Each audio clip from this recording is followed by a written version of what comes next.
Okay, our next speaker is David Parrett. Mr. Parrett is currently in private practice, but he retired from as the director and the examiner for the Oklahoma County District Attorney's State Laboratory in Oklahoma.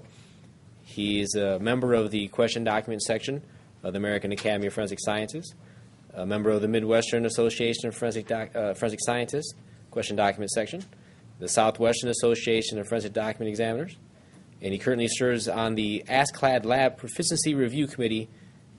And David Parrett.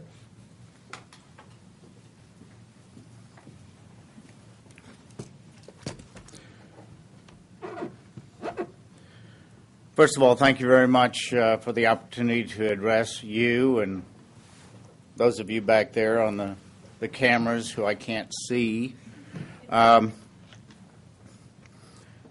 First, although I'm the one addressing you today, I would like the opportunity to introduce my co-author to this study. This is Gary Szabo. He's with an ASCLD Lab, accredited lab in Tulsa. Since he's making his appearance here today, I forgot to tell him to dress appropriately, but if you'll forgive that, and he is here with us in spirit today, okay? I'm sure some of you can feel him. First of all, let me give you a little bit of background on how we became interested in the aspects of handling extended writing. In 1995, the televised trial of O.J. Simpson brought forensics into homes nationwide. The defense's attacks on the forensic evidence in that proceeding heralded a stepped-up assault on the forensic fields and also in other arenas. Also, in recent years, the proliferation of forensic science programs have brought the field even more attention. You know, many of these programs feature some of the more visually appealing forensic areas, such as blood spatter interpretation, physical analysis of evidence. We felt, Gary and I, in discussing this, that in part ignorance of the field of question document examination by attorneys, prosecutors, jurists, allowed initially the expert critics to make unsubstantiated claims that at times were accepted by the courts. On June 11, 1999, U.S. District Judge Nancy Gertner issued a written opinion, a memorandum in order in the case of U.S. versus Joanna Hines, citing information proffered by Mark Denbo. In that ruling, the judge drew an analogy between handwriting identification and with reference to allowing testimony from a federal document examiner.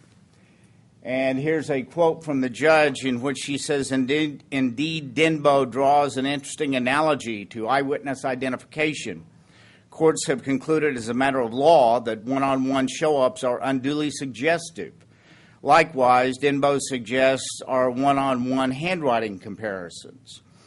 The outcome of this analysis, for example, may be different if Harrison were given a lineup of similar handwriting exemplars to review and asked to determine which of this group is most similar to the robbery note author.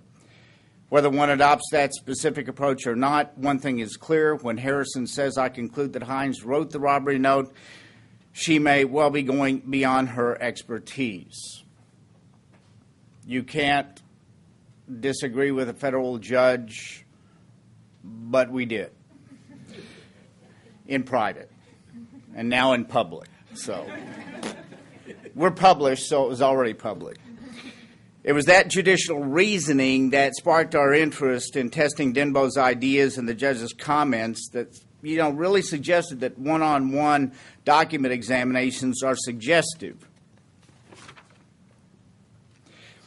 At the time of our initial study, there had been papers published on handwriting characteristics, such as by Jan Seaman Kelly, Rick Horton. Farrell Shiver published this, the case report, The Value of Field Assistance to the Investigator in a Counterfeit Check Case, which was particularly interesting to us because This was in 1996. He conducted an examination while serving with the U.S. Army in which he reviewed handwriting from 1,000 soldiers in a counterfeit check investigation. He, as I understand it, identified a suspect for investigators. The suspect ultimately confessed, and that, of course, validated Shiver's opinion. Our initial study was a small one. It's a very simple compared to some of the other ones that you've heard about and you're going to hear about. It sought to address the ability of document examiners to identify the writer of a question document when compared to known standards executed by multiple authors. So we sat down and we thought, okay, most of you know from either watching TV or having been in law enforcement, typical police photographic lineup consists of what? 6 to 8, possibly 10 suspects.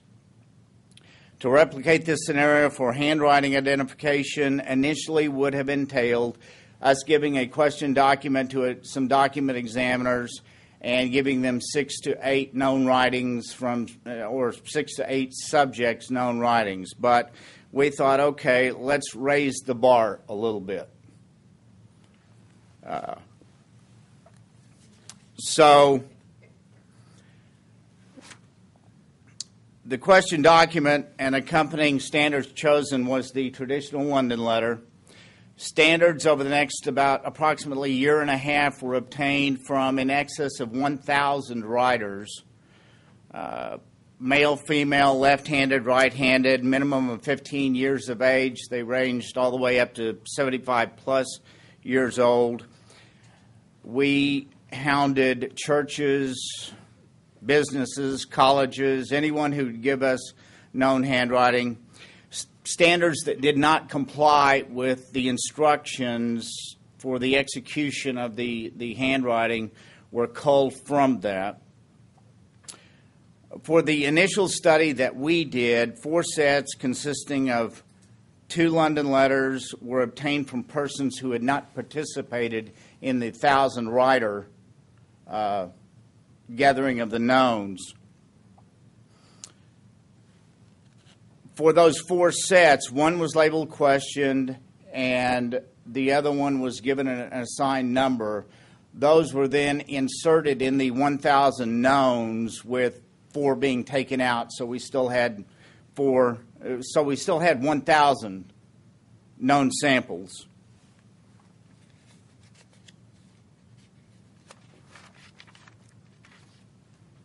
This is a copy of the blank London letter that was distributed to all of the known writers.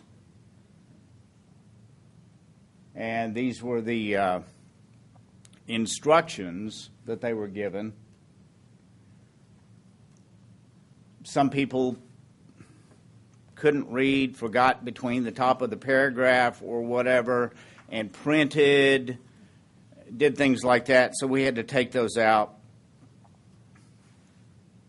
This is one of the completed London letters with a known number already assigned to it. This is what it looked like after we took the instructions. We took the instructions off of the top.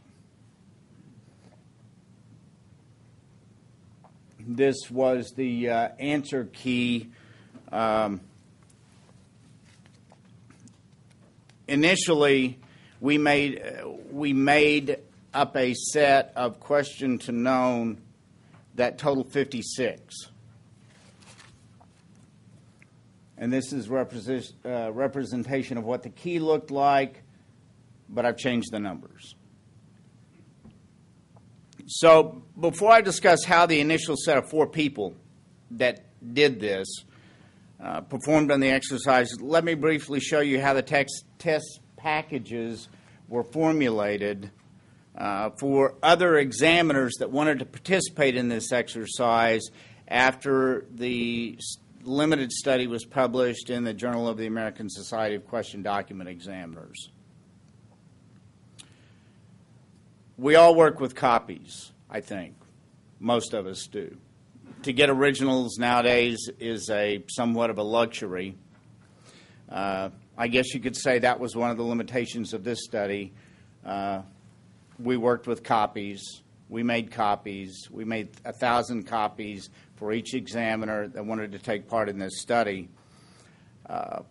Participants were given a questioned London letter. They were provided with 1,000 known standards. They got an answer form. The examiner, we split this up. I had a technician in our lab do one part of this, and I did the other part, so that if the examiner wanted to remain anonymous in the follow-up, they could remain anonymous. And then they were given an examination affidavit. If they wanted their test results, they received a letter attesting to how they did. If they wanted to remain anonymous, the results were then just added to the statistics, because we were interested in the results and how examiners did, not who they were. So this was the question.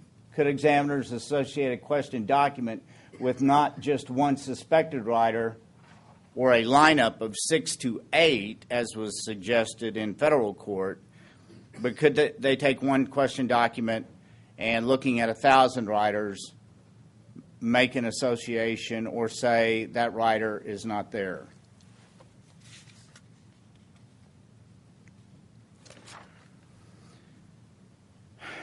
One of the things that we also invited examiners to do that helped us out and participated was to keep a copy, or keep their copy of the 1,000 writers.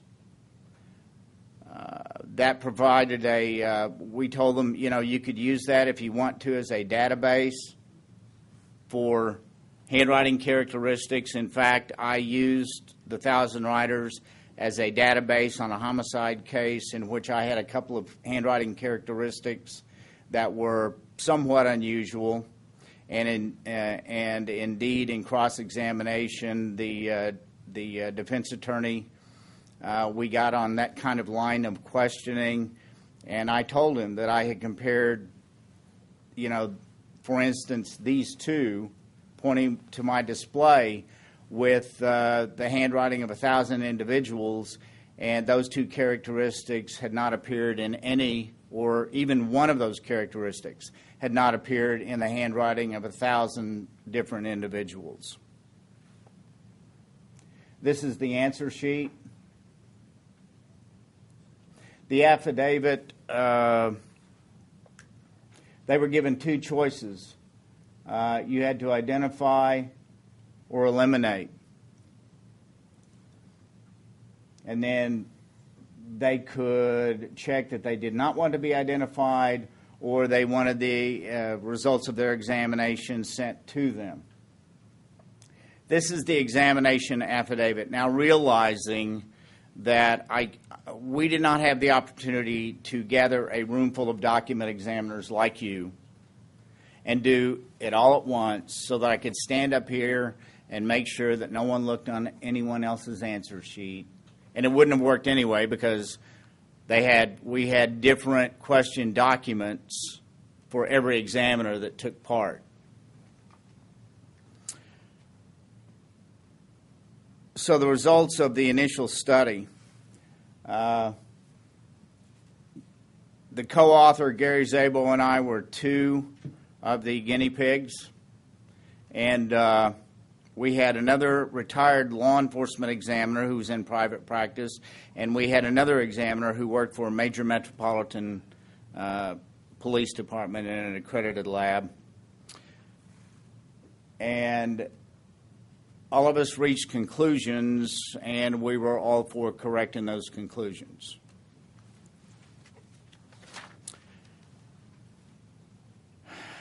I think two common mistakes by laypersons analyzing handwriting are, they focus on a limited number of handwriting characteristics, or they mistake class characteristics for individual or meaningful characteristics in handwriting.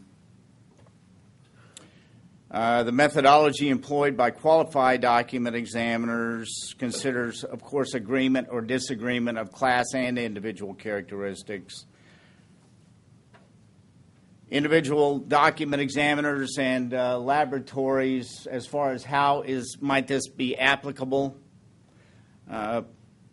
Nowadays, we're facing more and more instances of possible multiple writer cases. You have incidences or incidents at schools, kidnap notes, robbery notes, a group of individuals or an individual targeting an ideological group, an ethical group, or an ethnic group, or a religious group.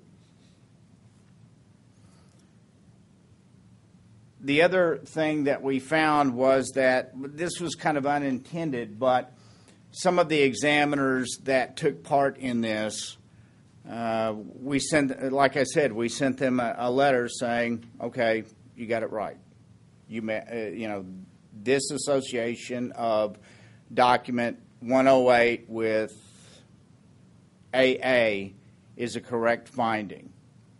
Some examiners began using that and as of course, not an ultimate, but as a measure of a proficiency, as kind of a proficiency test, as it were.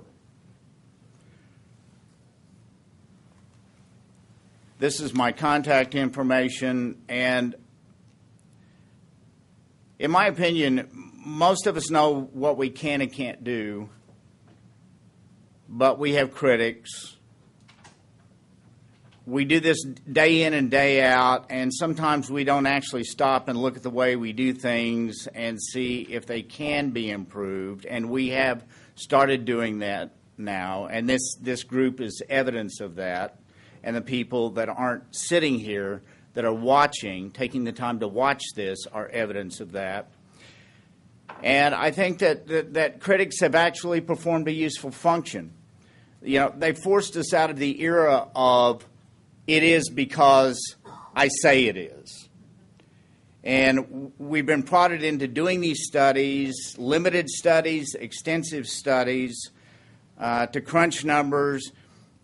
And really, I think it's given us greater confidence in our profession, and we'll continue to do that, and in ourselves, and given us greater confidence in the conclusions that we do make. Because thus far, as far as I've seen, the scientific measurement that we have done and that we're going to continue to do vastly supports us and not them. That's it. Thank you.